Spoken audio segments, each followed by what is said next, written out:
সাকিব আল হাসান কি দেশে ফিরবেন? পাবেন কি বিদায়ী টেস্ট খেলার সুযোগ? গত কদিন ধরেই বেশ আলোচনায় এই বিষয়টি।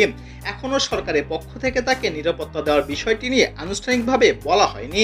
তবে এবার যুব ও ক্রীড়া উপদেষ্টা যা বললেন তাতে আশায় বুক বাঁধতেই পারেন সাকিব ভক্তরা।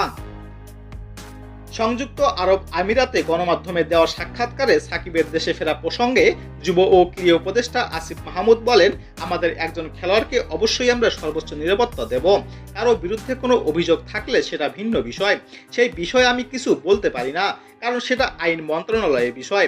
আমরা সাকিব আল হাসানের নিরাপত্তার কথা এরই মধ্যে বলেছি, সেটা আমরা নিশ্চিত করব। তিনি এমন একজন খেলোয়াড় যারা দেশের জন্য অনেক অবদান রয়েছে।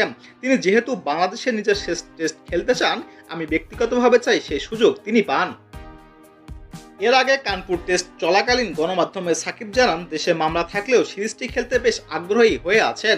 তার আশা, দেশে এলে তাকে কোনোভাবেই হেনস্থার শিকার হতে হবে না।